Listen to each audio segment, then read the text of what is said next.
Okay, here's my spoiler-free review for Maxxxine. I'm going to try to keep this short and sweet and just like let you guys go see it, but here it is. I liked it. I liked it a lot. I thought it was very enjoyable. It was a fun watch overall.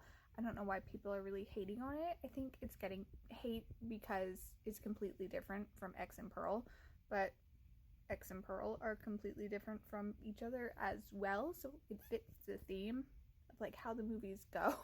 Like they all do something different, and I think a lot of people also expected this to be very campy because of the neon Hollywood 80s setting, but it's really not campy at all.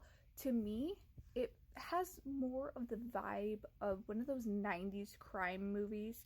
Like it reminded me of the one where like Sigourney Weaver was like a shut-in because like Harry Connick Jr. was being weird. What was that called? Anyway, that's the vibe, at least to me.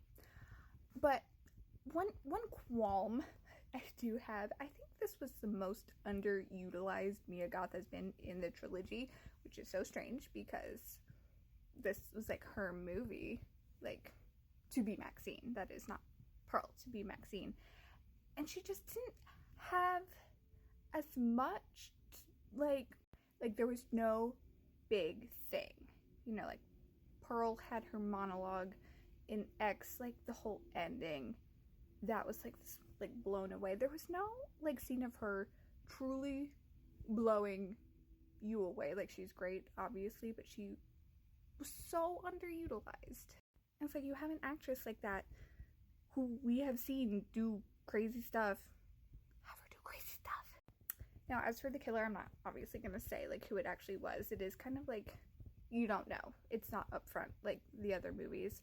I wish we had more time with the killer. I wish we had more scenes, especially between the killer and Maxxxine. I wish they would have had like a conversation. I cut myself off. He's just kind of stalking her the whole time, and then at the end you don't get as much as you would like. However, I did love what they did there. I thought it was great, and I think it's something we need to see more of actually in Hollywood, is framing these type of people the way they actually are. You know, if you've seen it, you know. I'm gonna spoil something just a little bit because I know everybody's freaking out thinking like Richard Ramirez is the killer. He's not actually the killer. So you can like rest easy thinking they're just gonna shove the Night Stalker in there. They really don't.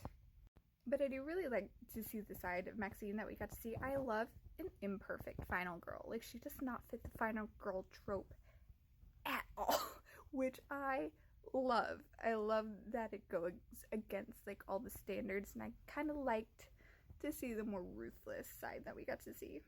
But anyway, I think it's worth the watch to go see in theaters, especially if you're a fan of the first two movies. I think it all wraps up very nicely, and I know Ty West has said maybe it's not the end. I hope it's not, but if it is, I think it was a good ending. Okay, those are my thoughts. Go see it. Let me know what you thought. Bye!